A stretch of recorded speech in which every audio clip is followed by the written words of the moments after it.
Աքսել Բակունցին ստիպեցին փորել սեփական գերեզմանը։ 1937 թվականին ստալինյան բռնաճնշումների զոհ դարձած Աքսել Բակունցը դատապարտվում է պատժի առավելագույն չափի՝ գնդակահարության։ Դատավճիռն ի կատար է ածվում նույն թվականի հուլիսի 8-ին։ Բակունցի սպանությունից 42 տարի անց գրականագետ Շավարժ Մուղնեցյանը պատմում է հետևյալը. «Ընկերոջս հետ Ալ-Արագազ սրճարանում նստած էի։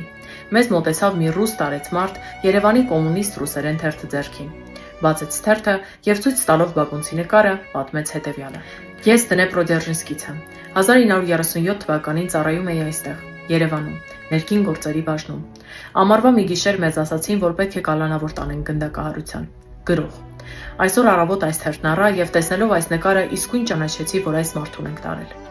Նրան իջեցրինք Զանգու գետի ձորը, մի բահ տվեցինք և ասացինք, որ փոս փորի։ Նա հանեց բաճկոնը, կախեց ծառի ճյուղից և սկսեց փորել։ Երբ մեր ասած չափով փոսը փորված էր, նրան հայտնեցինք, որ գնդակահարելու ենք և հարցրինք, թե ինչ վերջին ցանկություն ունի։ Նա ասաց՝ մի ծխախոտ տվեք։ Մենք տվեցինք ծխախոտը և նա սկսեց ծխել։